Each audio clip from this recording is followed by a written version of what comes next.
The second part of our study of derivatives regarding logarithms is the study of logarithmic differentiation. Now, there's an old saying that has passed through many iterations and alterations over the years. In fact, over the last 200 years. I think it originated in France. The version that I heard first, so I'm most familiar with, is this: the difficult we do immediately. The impossible takes a little longer. Well, I always think of that statement when I cover logarithmic differentiation. Simply because this tool, logarithmic differentiation, enables us to differentiate functions whose derivatives would be either very difficult or impossible without such a tool. Okay? So, let's cover the difficult first. These are functions which we could differentiate without logarithmic differentiation, but we wouldn't want to. As an example, y equals, and what did I write down here? The square root of x squared minus 4 times sine squared x divided by x cubed plus 1 to the 4th arctangent x. Now, we could differentiate that directly. What would it require? In the numerator, a product rule with two chain rules. In the denominator, a product rule with a chain rule. And of course, the whole thing, a quotient rule. This board is not long enough for me to write out that derivative in all probability, unless I were really writing small. It would be ugly. It would be difficult not to make a mistake. Logarithmic differentiation makes the actual differentiation here trivial. In fact, logarithmic differentiation, in this case, eliminates the product rule and the quotient rule. And the chain rules even become easy.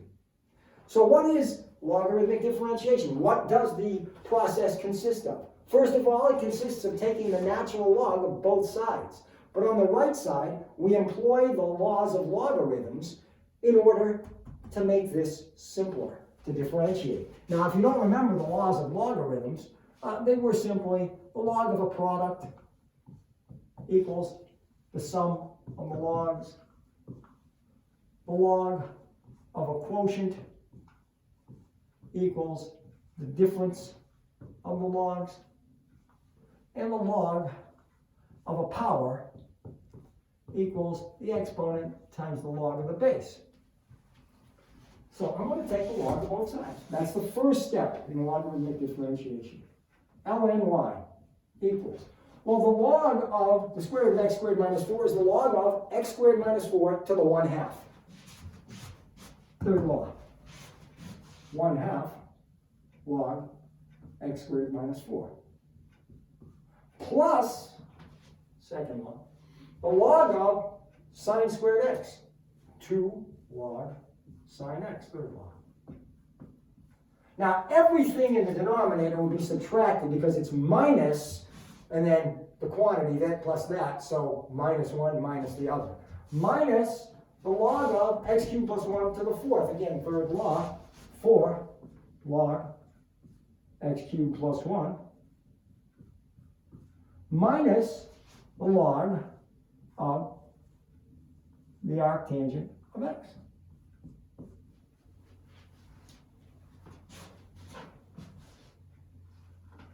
Again, no product rule, no quotient rule. In fact, if I were to ask you to solve a problem like this on an exam, I might say, hint, hint, differentiate this without using the product or quotient rules.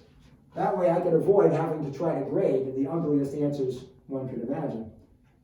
And you could avoid having to put them together. Well, the derivative of the log of y, just like the derivative of the log of u is 1 over u du dx, this is 1 over y dy dx, implicit differentiation, equals 1/2 times, all right? 1 over u du dx. The derivative of the log of x squared minus 4, 2x over x squared minus 4. But we're multiplying by 1/2, x over x squared minus 4.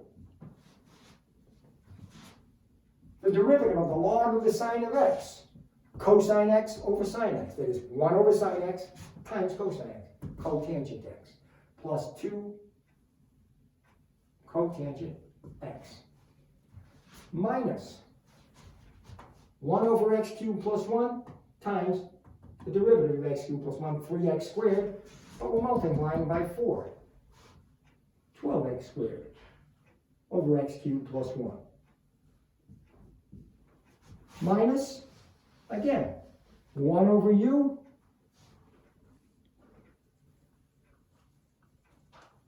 times du dx. Now, we haven't had this yet, but I threw it in there just for fun. We'll see in the next section that the derivative of the arctangent of x is 1 over 1 plus x squared. Pretty simple. Okay.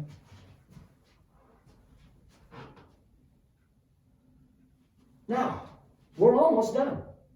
All we need to do is get dy dx by itself. What does that require? It requires us to multiply by y. What's y? That. So dy dx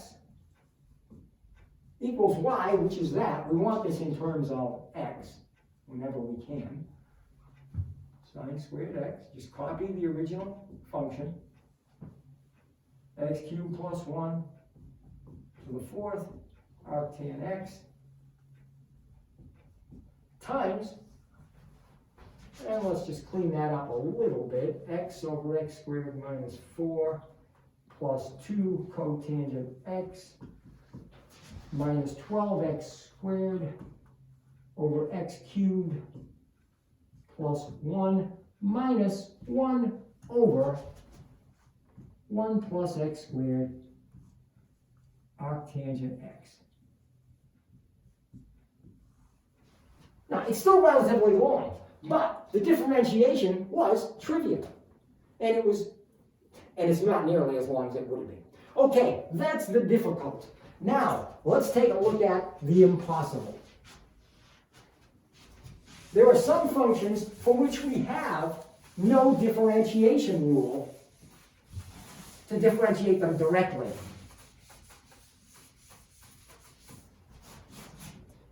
All right, we know how to differentiate this. Y equals x to the n, a power function, where you have a variable base and a constant for an exponent. That's n times x to the n minus 1. No problem with that. Power function. We know how to differentiate this. Y equals, let's just say, e to the x, where you have a constant base and a variable exponent. Right? That's e to the x. Or if this were e to the u, du dx. Or if this were a to the u, du dx ln a. Or a to the u, ln a, du dx, whatever order you want. No problem differentiating power functions or exponential functions. What happens when we have something as simple as this? Right? There's the problem. We have a variable for a base and a variable for an exponent. That is not a power function. That is not an exponent. We can't say x times x to the x minus 1. We can't just say x to the x. Neither of them works. This works. We can apply that law. We can say ln y equals ln x to the x. Now, this x comes down. ln y equals x.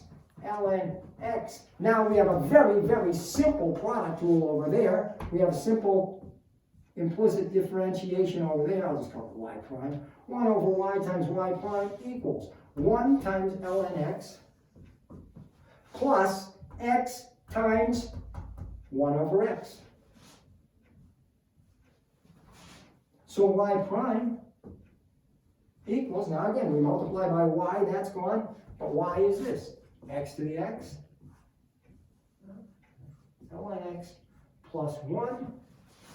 We have done the difficult, we have done the impossible. possible. And we are then done and done.